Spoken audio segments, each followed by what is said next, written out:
Le livre des Proverbes, chapitre 29.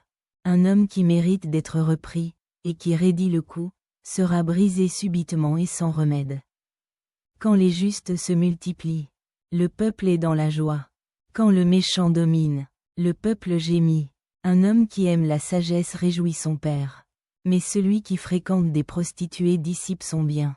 Un roi affermit le pays par la justice, mais celui qui reçoit des présents le ruine.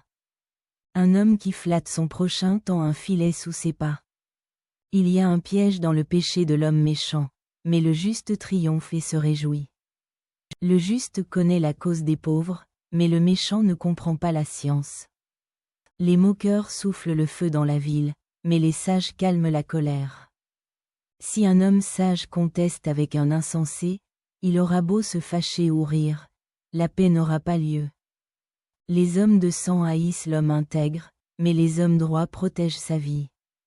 L'insensé met en dehors toute sa passion, mais le sage la contient.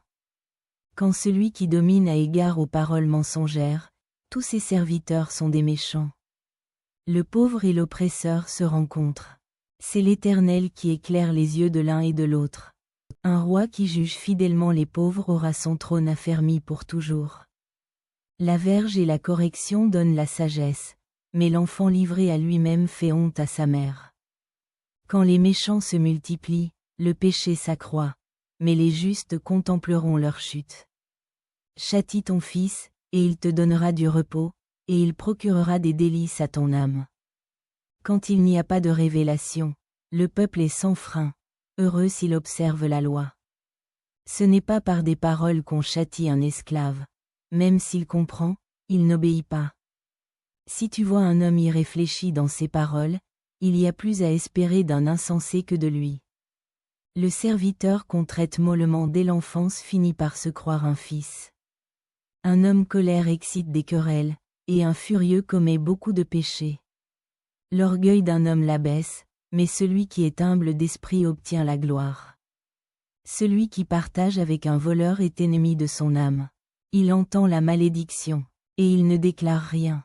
La crainte des hommes tend un piège, mais celui qui se confie en l'Éternel est protégé. Beaucoup de gens recherchent la faveur de celui qui domine. Mais c'est l'Éternel qui fait droit à chacun. L'homme inique est en abomination au juste. Et celui dont la voie est droite est en abomination au méchant.